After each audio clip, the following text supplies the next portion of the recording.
Let's start with the integral of tangent of x.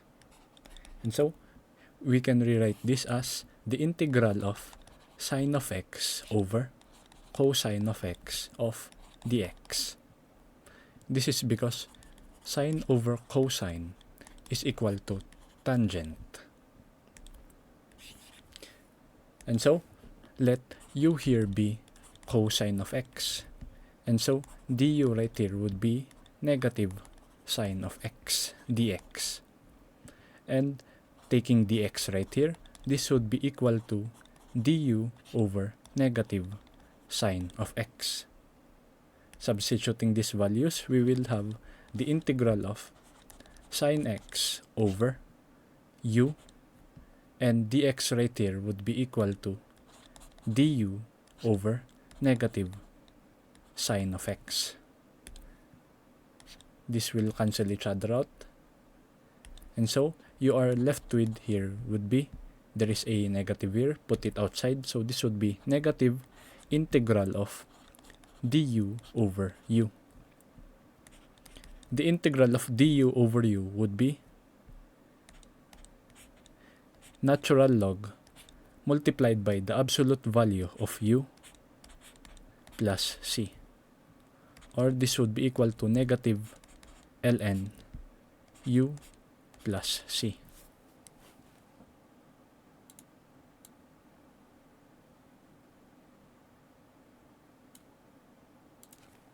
And so, we can substitute u back.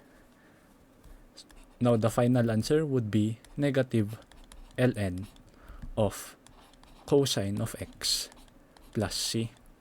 Or, the other answer right here would be ln of secant of x plus c. This is because you put negative outside, so this would be cosine raised to the power of negative 1, which is the same as secant of x.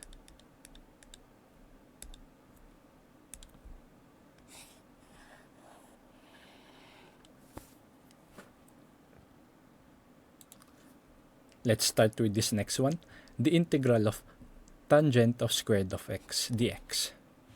And so, what you're going to do here is to know some properties.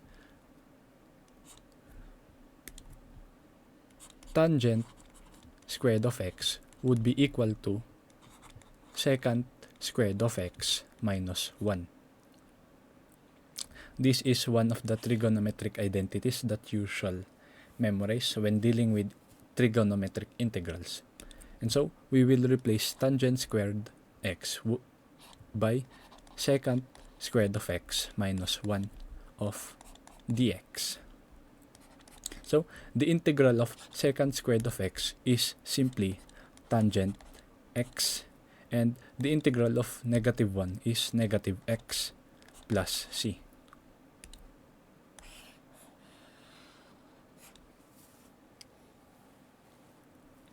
The integral of tangent to the power of 3 of x dx. What we're going to do here first is to factor out tangent squared of x. So this would be the integral of tangent squared of x dx.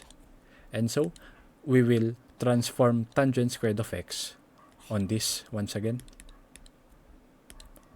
And so this would be the integral of secant squared of x minus 1 tangent of x dx. Distribute tangent x here. So you will have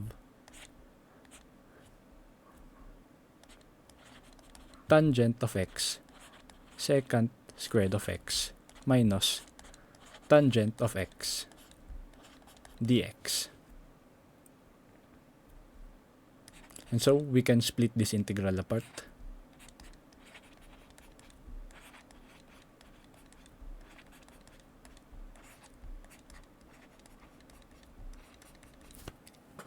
Let me just make some space here.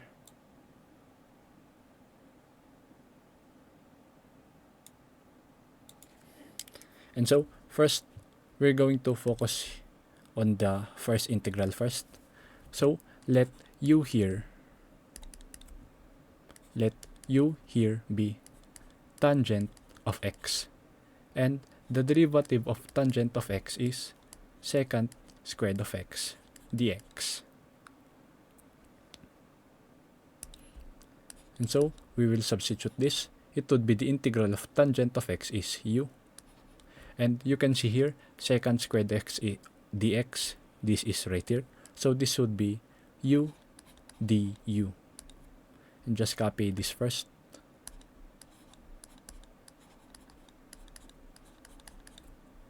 And so integrating this, it would be u squared over 2 minus the integral of tangent of x. As we said earlier, it is either negative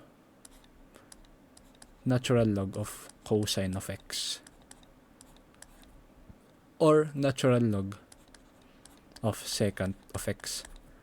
But for this case, I will just first be using natural log of cosine of x plus c. So what we will have here would be 1/2 u squared plus natural log of cosine of x plus c. And we will substitute u back into its original form. And so the final answer for the integral of tan to the power of 3 would be 1/2 tangent squared of x plus natural log of cosine of x plus c. Or you can put it this as negative natural log of secant x.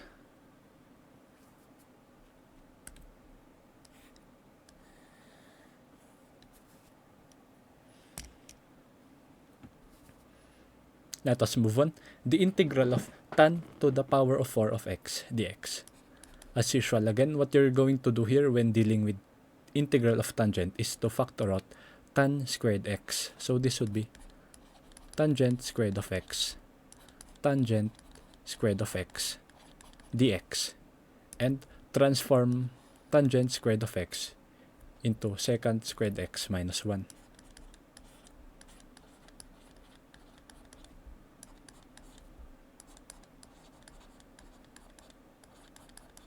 And so distribute tangent squared of x amongst these parentheses.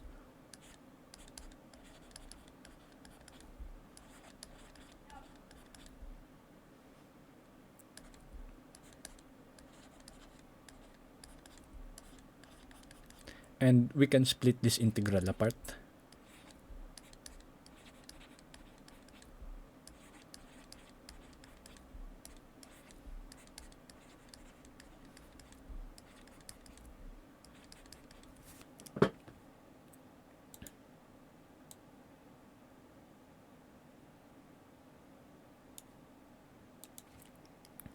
And so we will focus on this integral first. So let u here be tangent of x. And so derivative of this is secant squared of x dx. And so this would be the integral of tangent squared of x. It would be u squared. And again, secant squared of x dx. This is this. And so this can be written as du. And copy the rest.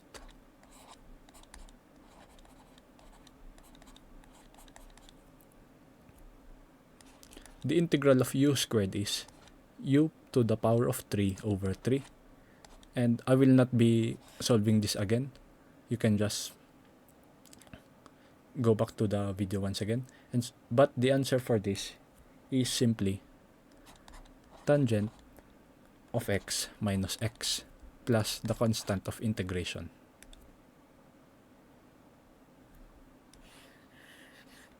And so we will substitute u back into its original form. And so the final answer would be 1/3 multiplied by tangent cube of x minus tangent of x minus x plus c.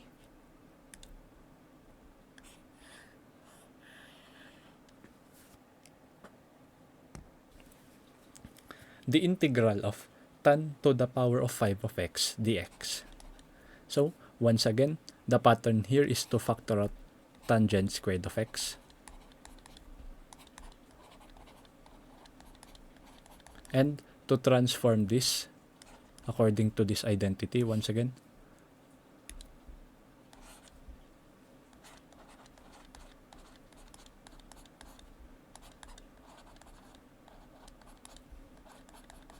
and distribute tangent cube of x amongst these parentheses.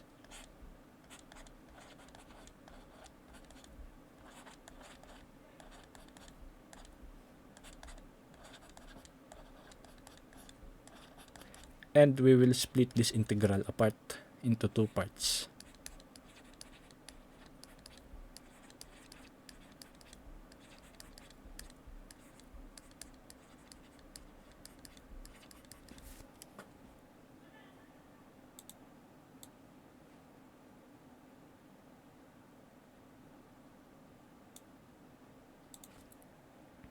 So we will focus on this part first.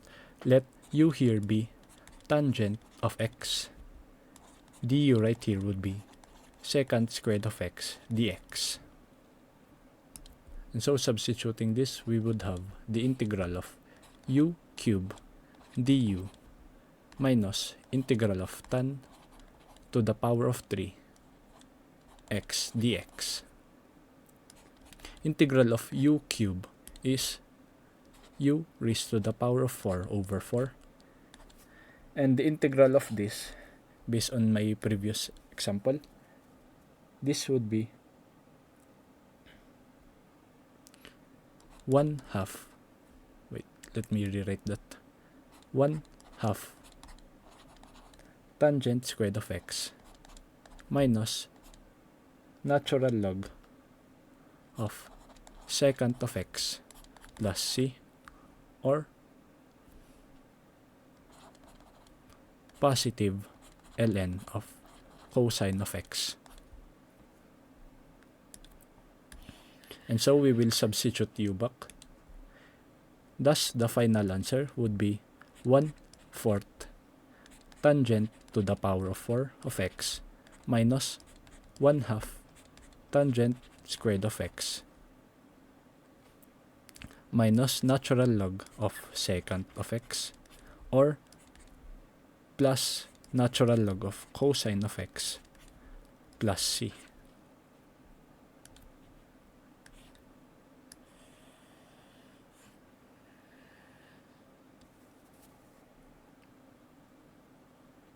And so this would be the last video, the last problem I mean.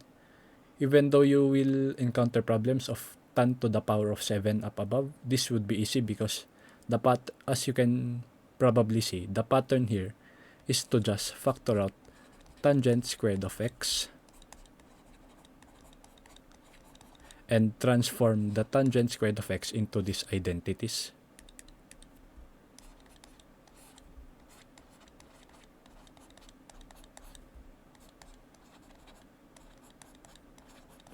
And to distribute tangent 4 of x into these two.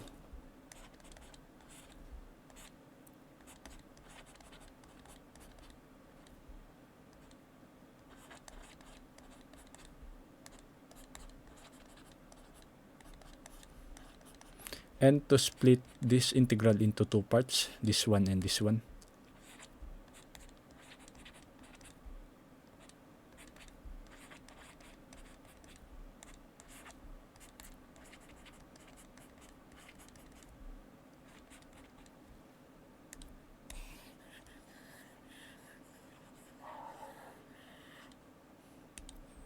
And focusing on here first.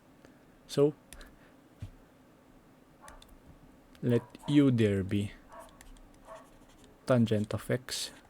Du would be secant squared of x dx. Thus this would be the integral of u to the 4th power du minus integral of tangent to the power of 4 of x dx. Integrating all of this, you will have u to the power of 5th over 5 minus, this is based on my previous problem, which the answer is 1/3 tangent cube of x minus tangent of x plus c.